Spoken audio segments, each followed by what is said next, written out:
আজকে একটু tomato sauce বানাবো। তো সস বানানোর জন্য প্রথমেই এইভাবে টমেটোটাকে ধুয়ে আর এই যে এইভাবে কাটছি।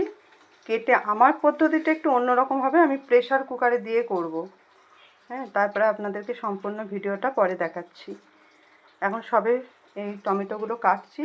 এদিকে আমার বিল্লু রানী এসে গেছে। বিল্লু রানী, আমা তুমি মাছ খাবে? আজকে কি বানাচ্ছে মা? আজকে টমেটো সস বানাবো। তুমি তো খাবে না এসব মা। ওদিকে আমার বিল্লু রানী ওর খাবার খাচ্ছে। এখনও মাছ ভাজাটা দেওয়া হয়নি, ওর মাছ ভাজা হয়ে গেছে। আর এই টমেটো সসটা এখন তৈরি করব। এখন সবে কুটছি।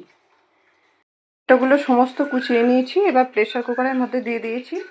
এবার এর মধ্যে ঠিক এরকম গ্লাসের 1 গ্লাস জল দিয়ে দেবো। জলটা দিয়ে একটা সিটি দিয়ে নেব। ওটা প্রেসার কুকারে সিটি মেরে নিয়েছিলাম। তারপরে এবার ঠান্ডা করে মিক্সিতে আমি ভালো করে পেস্ট করে নিয়েছি। নেওয়ার পর এইভাবে ছেঁকে নিয়ে এই যে বীজগুলোকে আলাদা করে দিয়েছি, এটা পুরো ছেঁকে পরিষ্কার করে নিয়েছি। একটু খোসা বা বীজ কিচ্ছু নেই। এর পরের ধাপে আসছি।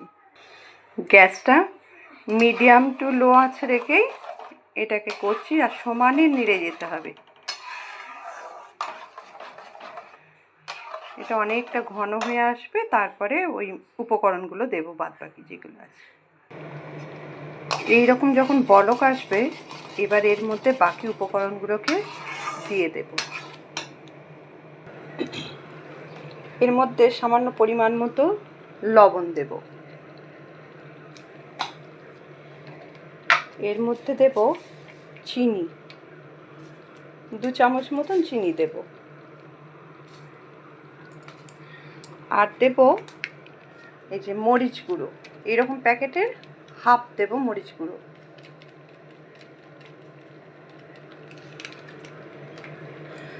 আর দেব ভিনিগার।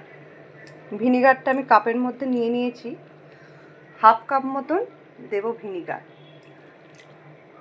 এবার এটাকে ওই সমস্ত উপকরণগুলোকে নিয়ে বেশ করে নেড়ে যেতে হয়, মানে তলাতে নাহলে লেগে যেতে পারে, চিনি দেওয়া আছে যেহেতু। একটা মোটামুটি মিডিয়াম ঘনত্বে আসলে তারপরে এটা রেডি হবে। এটা এখনও বেশ কিছুক্ষণ হবে, এখনও মিনিট 15 মতন হবে। আর একটা কথা বলে রাখি, যখন আপনারা টমেটোগুলো বাছবেন না, খুব টকটকে লাল দেখে টমেটোগুলো নেবেন। আমার এখানে মোটামুটি 2.5 কেজি মতন টমেটো নিয়েছিলাম।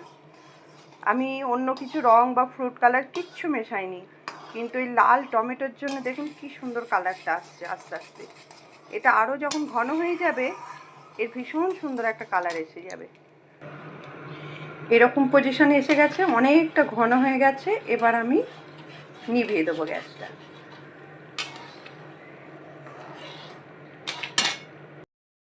আমার টমেটো সস রেডি। এটা হয়ে গেছে কি না বোঝার উপায় একটাই, সেটা হচ্ছে এইভাবে টমেটো সসটাকে ঢেলে নিতে হবে একটা পাত্রে।